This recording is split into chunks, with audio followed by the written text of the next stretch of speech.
Happy New Year everyone! I am Delta Ray and welcome to the Delta Awards 2021. Another year ends and another year begins, and it is the time to take stock of the last 12 months. This is the first time I make the Delta Awards in this channel, so I better explain what is it. But first let me tell you this is the third edition, and that it will take place every first Sunday of the year. The Delta Awards are basically a top 10 of my favorite games. It's easy that, year after year, as you replay old games and play new ones, your favorite list changes. At least that happens to me. That's why I decided to start writing it down, and I thought, hey, why not making this a section for the channel? And here we are. Year after year, as I play, I update the list, and then I stop and think. There are games that rank up, there are games that rank down, and there are games that appear for the first time. As I mention the list, I also mention if a game appears for the first time, if it stays the same, and if they rank up or down. And all of this is subject to certain rules, which are the following. First, well, this is a mainly Nintendo channel, so they must be Nintendo games, either first, second or third party. Second, I must have played them. I can't consider a game as one of my favorites without having played it. Moreover, it must have been the Nintendo version, if it's multi-platform. Third, if the game have multiple versions, remakes, remasters, etc., the one that will count is the one I played, unless it's a direct port, in which case it will count as the original version. As for the collections, they count as a unique game if they are remakes or remasters, but if they are ports, each game included will be counted separately. Lastly, this will be my opinion, it's not about which game is better. Maybe the yearly Delta Awards should be for the best titles in the year, but I don't have the time to do something like that, or the money to try them all. Maybe we could do something in community in the future, but for that I need an active community, maybe someday. For now, let's go with this. All said, it's time to remind you to subscribe if you like my content, and if you want those awards how they should be done. Also leave a like, follow me on Twitter, and all the tiring things every YouTuber says. If you do it, I'll stop. Maybe. For real now, let's go with the top. We start the top with GRIS for the Nintendo Switch. Being honest, it is very possible that GRIS would have fallen out of the list if I hadn't played it in the past few months, but I did, keeping the 10th place. About GRIS I can only say good things. The short version will be saying that GRIS is basically a playable oil painting and poem all in one. Everything is beautiful, everything has a meaning, and nothing is told. It is the player who, through little scenes and stages or the interactions with characters and enemies, has to deduce the plot of the game. And it won't be me who will say anything about it, but I do want to say that it talks about a problem that is barely talked about, and it shall be talked more. And it does in a beautiful way. When they ask me if I consider video games an art, GRIS is my main example to show that they are. If you can, please, play it. In the 9th place, we have Icarus Uprising for the 3DS, ranking down 2 places. This is because, basically, I haven't played at all this time, and there are other games that rank up and some other that are debuting, so I have no option. But actually, Icarus Uprising is a game I love, and it pains me that it is so down in the list, but things are like that sometimes. Icarus Uprising is a game that uses all of the 3DS features, making it great already. But there's also the plot, or better say the plots. The replayability, the music, the gameplay, the online, everything is wonderful. Maybe its weak point is the controls, but it offers different possibilities and you get used to it quickly.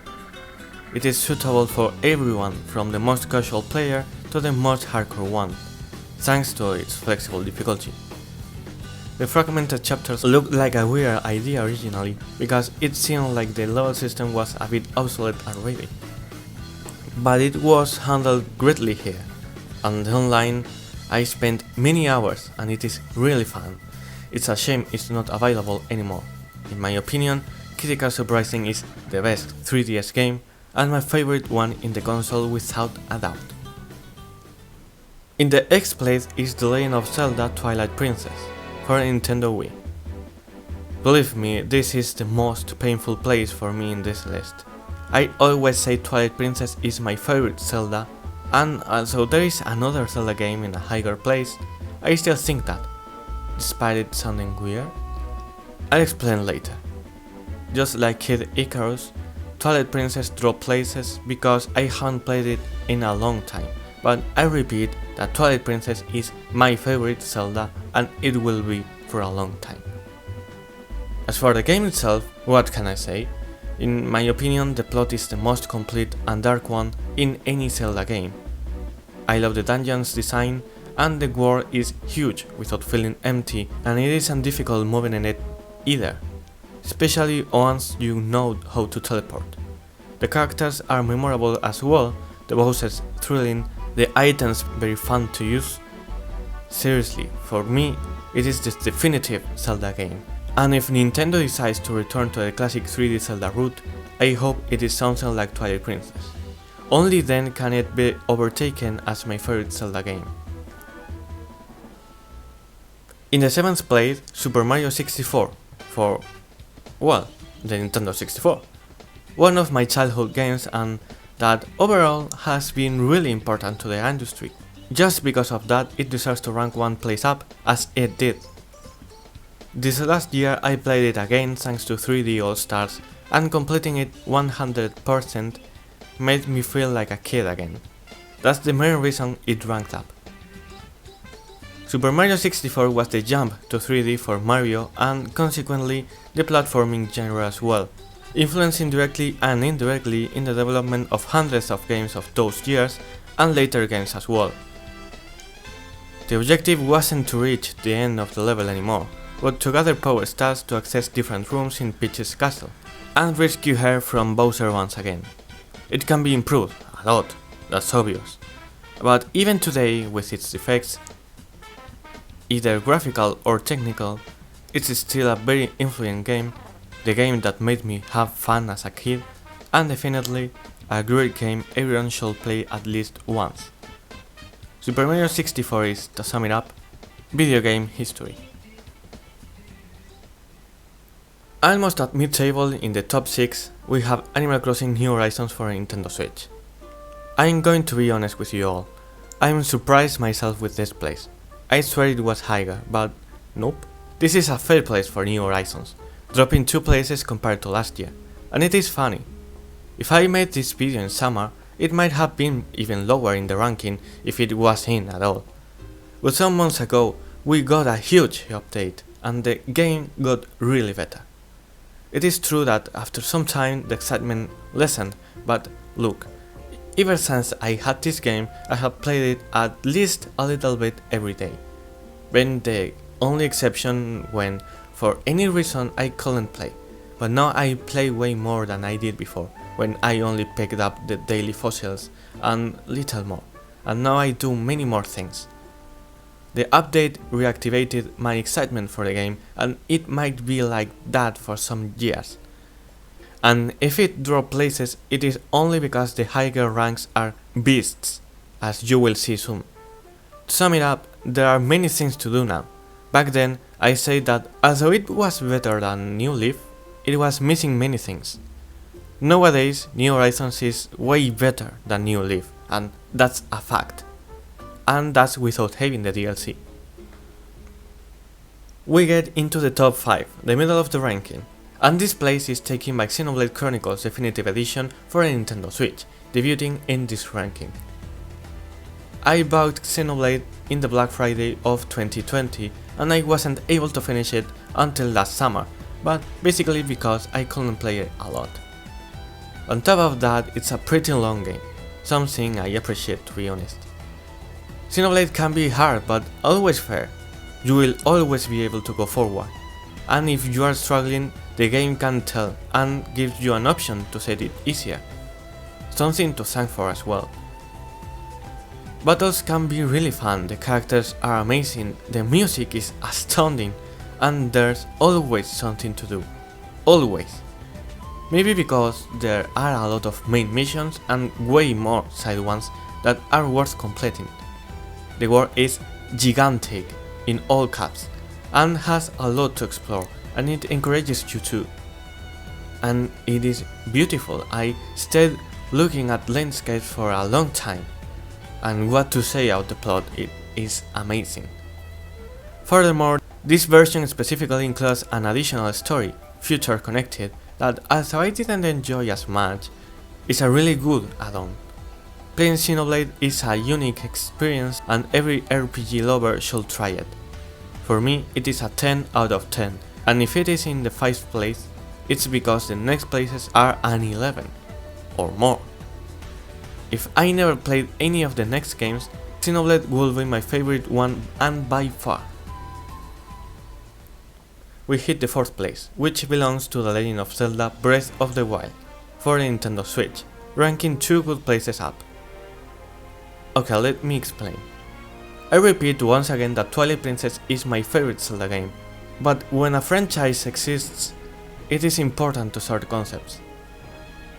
A Mario game, for example, can be a really good Mario, but a bad game and vice versa. When Spirit Tracks got launched, I saw a lot of comments saying that, as a game, it was good, but that it was a bad Zelda. Something like that happens to Breath of the Wild. It is not a bad Zelda, but it really doesn't feel like one. Twilight Princess is way better as a Zelda itself, but as a game, generally speaking, Breath of the Wild is way better. I played it again to record for some of my videos and I got hooked again. Because all of this, Breath of the Wild ranks up 2 places, almost touching the 3rd spot. I played few games that made me feel as free as Breath of the Wild, where I can do almost anything anytime. The ambience is amazing, the world is one of the biggest one I visited. In this list maybe only Xenoblade is bigger, but Xenoblade is not an open world, this one is. I said it many times before, but using my exploring system, of which I made a video by the way, I found many things I never saw before, even after 2 years playing it. And it still happens, and it will keep happening, most likely. Just like Super Mario 64, Breath of the Wild became an influence, and not because it invented the open world, of course not, but it made the system become even more popular, making many games choose a similar system even in style. Breath of the Wild's quality is undeniable. And now we get into the top 3, the bronze. Just like last year, the bronze belongs to Super Smash Bros. Ultimate. Here I need to say what Super Smash Bros. Means to me, and consequently what Ultimate means for me as well. As a Nintendo lover, Super Smash Bros. Is, simply put, a fantasy, and every installment just made it bigger every time. With Ultimate, that became a dream come true. Not even as a Nintendo lover anymore, but as a gamer overall. With characters like Joker, Sora or Steve. As I always say, Super Smash Bros. Ultimate is a love letter to Nintendo and video games, and just the fact that it exists is amazing. But if we add the fact that it is such a fun fighting game, with amazing music themes, and that it has such detailed and beautiful stages, the result is a unique game, an experience like no other, and that got the cherry on top with the second Fighter's Pass. Just like that. And maybe the worst part is the online, for many reasons, better not to get into that. The silver medal is for Hollow Knight, also for Nintendo Switch, and also keeping the second place, grasping the gold for a very small margin. Hollow Knight is one of the games that impacted my life the most, without a doubt the best indie game and the best Metroidvania game in my opinion.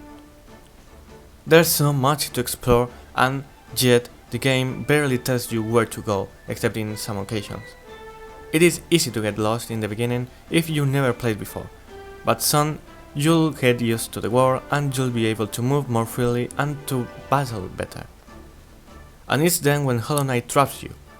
I don't know anyone, literally, that didn't love Hollow Knight after reaching the second zone. No one. The bosses in Hollow Knight are the most enjoyable ones I ever combated. Most of them at least. The music is amazing as well and it makes you dive into its world. The characters, all of them, are very well written and depending on what you do, they change or some things happen to them. On top of that, the Switch version, well, I guess many others too, have the DLC included, which means more bosses, more frustration. I completed it 1,000 times and 1,000 more times I will complete it. And I'm patiently waiting for Silksong, but it feels like it will never get launched. Before the goal, let's go with some honorific mentions.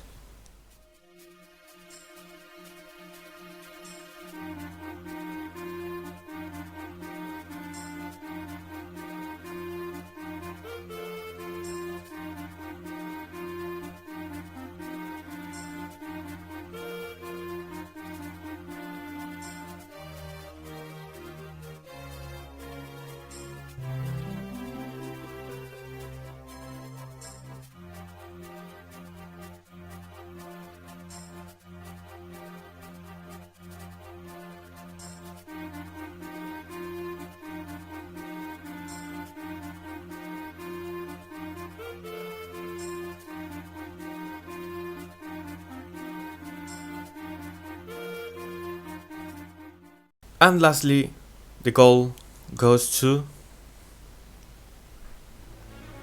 Super Mario Galaxy for Nintendo Wii. Super Mario Galaxy gets the first place once again, but seriously, I don't know how any other game can ever get to top this one. The first time I played it, it was wonderful, the second one as well, and the third, and the fourth, and the fifth. The last time I played it was thanks to 3D All-Stars. Having it on Switch along with another game as important to me as Super Mario 64 was great, and completing it again at 100% as well made me feel as a kid as well. If Xenoblade is a 10 to me and Hollow Knight is, in my opinion, the closest thing to perfection, Super Mario Galaxy is that perfection, although I found some weak points I didn't see back then. Sometimes there are more important things in a game than it being literally perfect.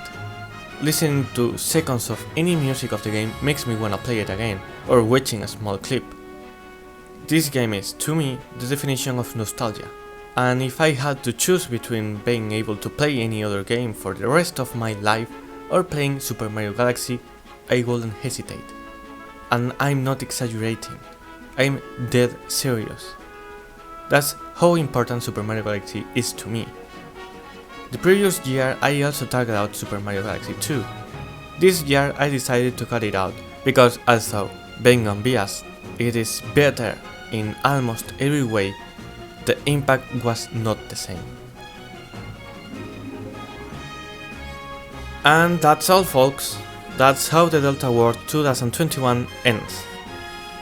This year has been especially difficult and it is likely that if things keep going like this, the next one will be even more difficult. I am scared. I'd love to know which are your favorite games, so don't be shy and leave it in the comments. And now that we're at it, subscribe and leave a like, share it with your friends. Let's go for these real awards. And I also comment about some things and I update with the progress of my videos on Twitter, so follow me there too. You'll be able to see the link in the description and in many more places. For now, I think that's all, so I leave it here. Thank you all for everything, see you soon, and I hope you have a great 2022. See ya!